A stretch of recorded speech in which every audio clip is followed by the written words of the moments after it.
Good afternoon and thank you for joining us on BTV Global News at 12. My name is Temitope Oluwafemi.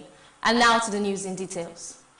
Iran's president has issued a stark warning of harsh and regrettable response to any military strike by the United States amid escalating tensions over the country's largest protest movement in decades. The report. President Mossad Pezeshkian said on social media that Tehran's response to any unjust aggression will be harsh and regrettable, and that an attack on the country's supreme leader, Ayatollah Ali Khamenei, would be equivalent to all-out war against Iran. His remarks came after a U.S. official repeatedly hinted the United States might intervene if authorities in Tehran proceed with mass executions of detainees tied to the unrest. President Donald Trump has also publicly called for a change in leadership in Iran. An unnamed Iranian official told Reuters that at least 5,000 people have been killed during the protests across Iran, including roughly 500 members of the security forces. These figures reflect verified deaths and does not include additional unconfirmed estimates that have circulated. The protests began on December 28, 2025, initially sparked by sharp economic hardship, including the collapse of the Iranian currency's value and rising prices. They quickly swelled into widespread demonstrations calling for broader political change. Some of the deadliest clashes were reported in Iran's northwest Kurdish region, where officials said terrorists and armed routers were responsible for killing civilians and security personnel. Domestic and international reactions. Iran's judiciary has hinted it may resume executions of protesters detained during the unrest, classifying some actions as mohareb, an offense under Iranian law punishable by death. The United States has warned that further executions could prompt military action, though specific plans remain unclear. Supreme Leader Khamenei has blamed the United States and Israel for instigating the unrest and has publicly acknowledged that several thousand people have died since the protests began. Human rights groups have reported more than 24,000 arrests linked to the demonstration and a widespread crackdown in major cities. Internet blackouts and restricted communications have made independent verification of casualty figures difficult, but the crisis is widely regarded as the deadliest unrest Iran has experienced since the 1979 Islamic Revolution. Zainab Mohammed reporting for BTV News.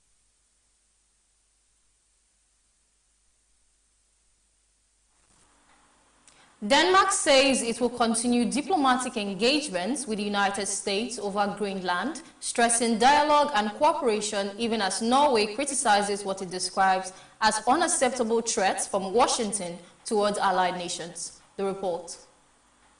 A Danish minister said the Copenhagen remains committed to talks with the United States regarding Greenland and autonomous territory within the Kingdom of Denmark. The minister emphasized that Denmark's approach is rooted in diplomacy, respect for international law, and continued engagement with allies despite rising tensions surrounding statements from Washington. According to the minister, Greenland's status and future remains matters to be handled through established diplomatic channels and in close consultation with the Greenland authorities. Denmark, the minister said, sees dialogue as the most effective way to manage disagreements and protect long-standing relations with the United States. Norway, however, adopted a firmer tone in response to comments from Washington. Norwegian officials described threats from the United States as unacceptable behavior between allies, underlining that cooperation within the transatlantic alliance must be based on mutual respect and trust. Norway's position reflects broader concern among European partners about rhetoric perceived as undermining alliance unity. Officials in Oslo stressed that disagreements should be addressed through dialogue rather than pressure or threat, particularly among countries that have long worked together on security and defense. The constructive response from Denmark and Norway highlights growing unease in Europe over Washington's posture on Greenland and related strategic issues in the Arctic. While Denmark is prioritizing continued engagement to manage the situation, Norway's comments signal a clear rejection of any approach that is believed could weaken cooperation cooperation among allies. The Arctic region has gained increased strategic importance in recent years due to security concerns, climate change, and access to natural resources, making diplomatic relations among allied nations increasingly sensitive. Temitope Oluwafemi reporting for BTV News.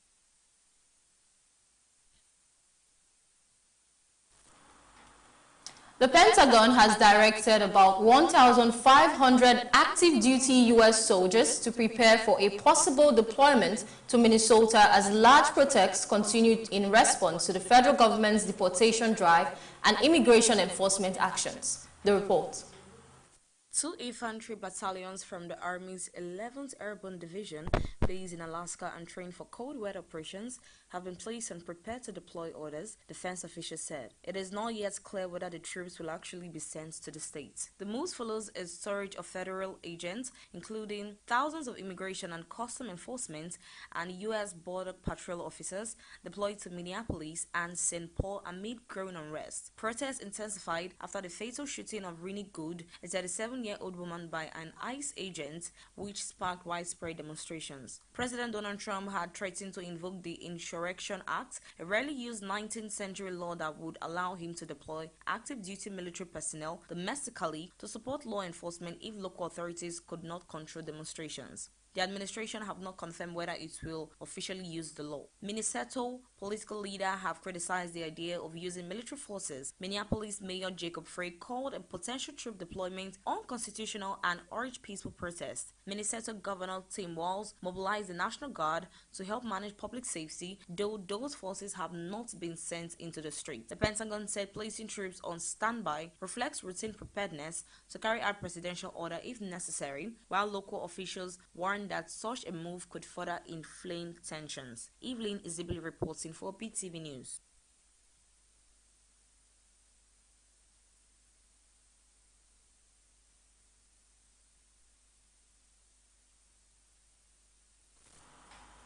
Indonesian authorities have located the wreckage of a fisheries surveillance aircraft that went missing in South Sulawesi province. Officials confirmed this on Tuesday. The report. Aircraft was found on the slope of a mountain covered in thick fog, hampering rescue operations. Search team also recovered the body of one of the 10 people who were on board the plane at the time it disappeared. The fisheries surveillance plane lost contact while carrying out an official mission. After it was reported missing, Indonesian authorities launched a coordinated search operation involving rescue agencies, security personnel, and local volunteers. The search focused on mountainous areas of South Sulawesi, where difficult terrain and poor weather conditions slowed progress. Rescuers located scattered debris on the mountainside, confirming the crash site. Evacuations efforts are ongoing, with teams working cautiously due to steep slopes, limited visibility, and unstable weather. Authorities have not yet released the identities of the victims, pending notification of families. Efforts are continuing to recover the remaining bodies and to investigate the cause of the crash. Indonesia has a challenging aviation environment with frequent bad weather and rugged geography, which often complicates air travel and search and rescue operations. Officials said further updates would be provided as recovery operation progresses. Evelyn Isibili reporting for Beetv News.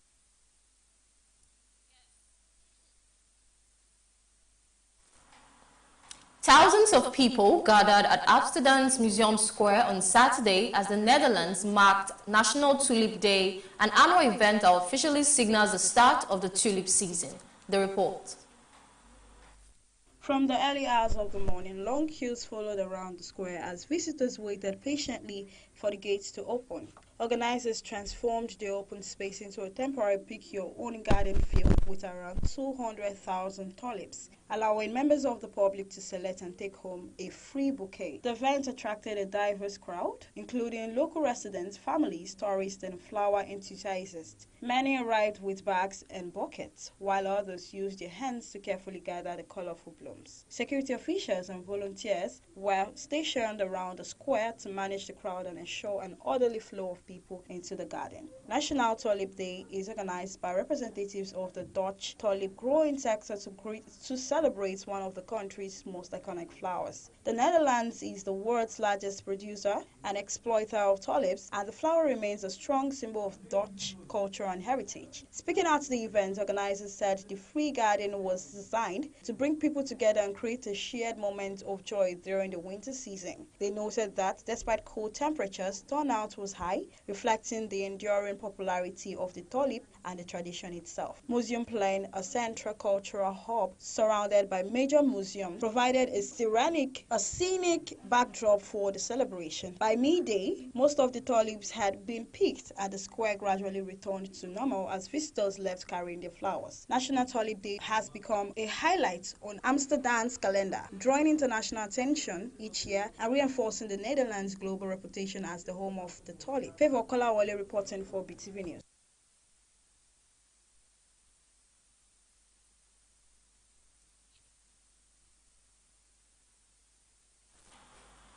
Top officials from the European Union and the Mercosur trade bloc formally signed a long-delayed free trade agreement in Ascunion, Paraguay on Saturday, ending more than 25 years of negotiations and paving the way for what could become the European Union's largest trade part. The report. El canciller de la República del Paraguay, señor Rubén Ramírez Lescano. Fuerte los aplausos, señoras y señores. Día histórico. We are creating the largest free trade zone in the world.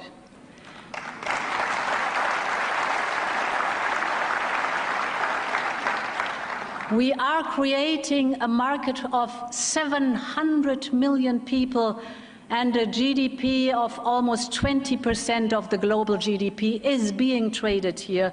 This is phenomenal. And this agreement sends a very strong message to the world. It reflects a clear and deliberate choice. We choose fair trade over tariffs. We choose a productive, long-term partnership over isolation. And above all, we intend to deliver real and tangible benefits to our people and our businesses.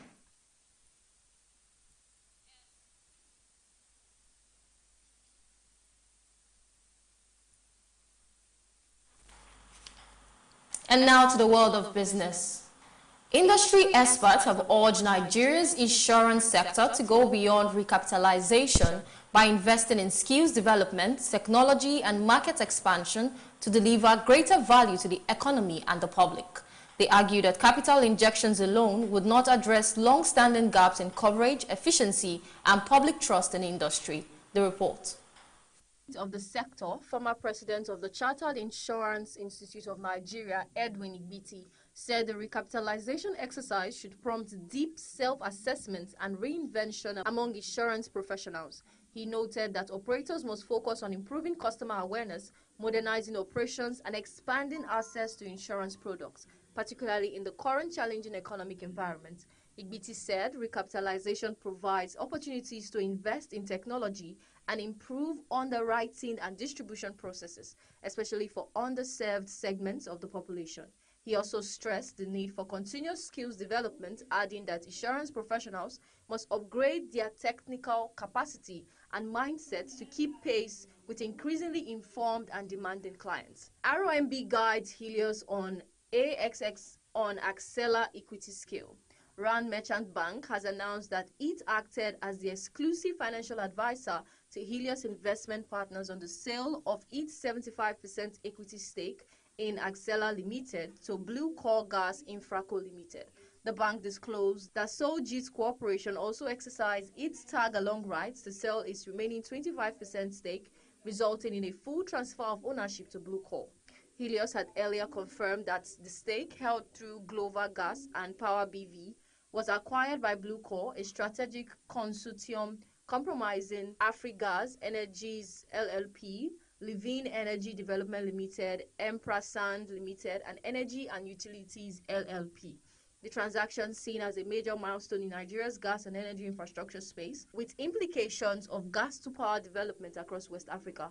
RMB said it provided end-to-end advisory services on the transaction, including valuation process design, bidder engagement, due diligence, and negotiations. The bank noted that the deal attracted strong interest from infrastructure funds and strategic investors and ranks among the largest private equity transactions completed in Africa in 2025. FG allocates below 1% of 2026 budgets to fight poverty. The federal government has proposed to spend about 206.50 billion naira on poverty alleviation related projects in the 2026 budget, representing less than 1% of the total 58.47 trillion naira expenditure plan submitted to the National Assembly. A review of the 2026 appropriation bill shows that poverty-tagged projects across ministries, departments, and agencies, including the service-wide vote, amount to just 0.35% of total proposed spending.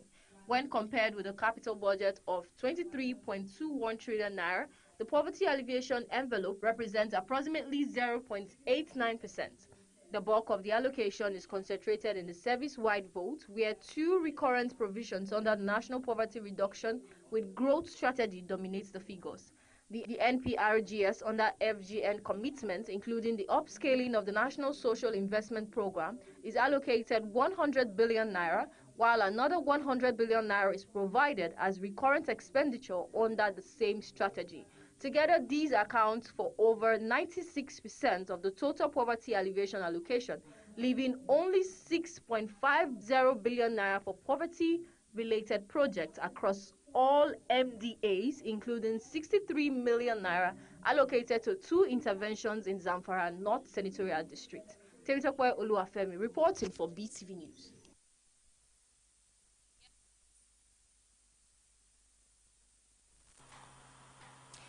Now to the entertainment world. Grammy-winning Nigerian singer Burna Boy was briefly detained by custom officials at a Moroccan airport over issues relating to jewelry he was carrying while traveling to Rabat for the Total Energies African Cup of Nations Fan Zone concert. The incident was confirmed by the president of the Confederation of African Football, Patrick Motsepe. The report. In that custom officer stopped the artist after observing the quantity of gold jewelry in his possession, prompting further checks. He said the matter requires intervention at the senior level before it was resolved amicably, allowing the singer to proceed with his trips. Following the resolution, Burna Boy went on the headline the African Fan Zone concert in Rabat on January 16, alongside Ghanaian artists Stonebwoy and Moroccan performers Stormy and Jelim. The revelation later sparked mixed reactions on social media, with some users questioning the circumstances of the incident, while others noted that the singer faced no legal consequences and fulfilled his performance obligation. Nigerian celebrity, barman and socialist Cubana Chief Priest has announced plans to release the love songs in honor of his wife as part of activities marking her upcoming birthday. The businessman shared the videos celebrating her relationship while counting down to the special occasion.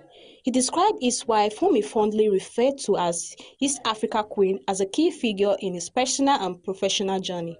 According to him, she stood by him during difficult times and believed in his ambition even when he had little. Added that her support played a major role in his success. Cubana Chief Priest said the love song would be released on her birthday as a tribute to her loyalty and sacrifice. He also noted that she remained one of his strongest supporters, second only to his mother, as he continues to celebrate her impact on his life. Veteran Hong Kong mental artist and actor Browse Ling, also known as Ling Soon Ling, has died at the age of 17. Hong Kong media reports citing a close friend said the actor passed away on January 14 from undisclosed causes. His family is currently making arrangements for his burial, with the farewell ceremony scheduled to take place on January 16 in the Langang district of Xinjiang, China. Lang was widely recognized for his contribution to mental art, cinemas, and his role in popular films, including Kung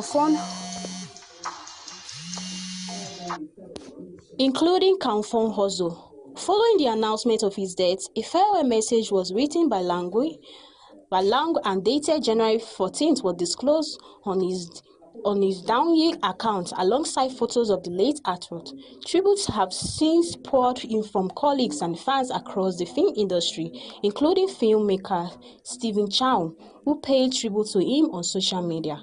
Precious Agbolaho reporting for Beetv News. News.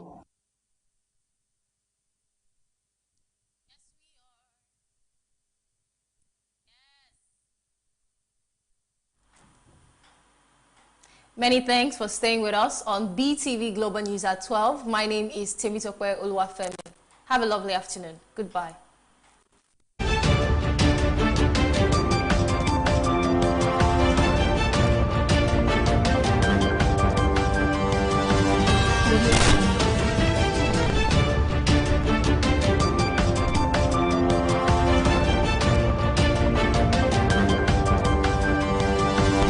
News.